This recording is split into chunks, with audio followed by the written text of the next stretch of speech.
আলাইকুম রহমতুল্লাহি বরকাত।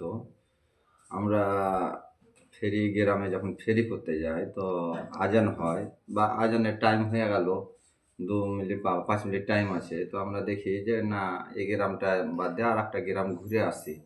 সেটা হয়তো তখন এসে নামাজ পড়বো, তো দেখা গেল ওখানে আমরা মাল কেউ নেওয়ার লেগে ডাকলো। ডাকার পরে দাম দর হলো, দাম দরে হলো না। দাম দর করতে যেয়ে দাম দরে হলো না, মানে যে দামে বলছে সে দাম কিনার থেকেও মানে আরো কম। আমরা মালটা দিলাম না। এবার দেখা গেল যে ওই টাইমটায় আমাদের নমাজ কাজা হয়ে গেল, মানে নমাজটা বাকি হয়ে গেল।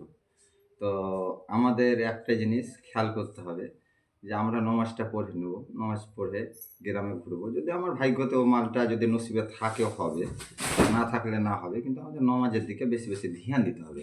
আজকে আমরা এমন এক পর্যায়ে চলে এসেছি যে মসজিদে নমাজ পড়তে যে আজান দেওয়ার লোক নেই। অনেক মসজিদে দেরি করে আজান হচ্ছে, অনেক মসজিদে দেখবেন যে জামাতে 1 জন 2 জন 3 জন করে, নমাজ পড়ার লোক নেই। তো আমরা ইসলাম থেকে দূরে চলে আছি। আমরা যথেষ্ট চেষ্টা করতে হবে যে সলাৎ নামাজের জন্য বেশি গুরুত্ব দিতে হবে। আসসালামু আলাইকুম রহমতুল্লাহি বরকাতুহু।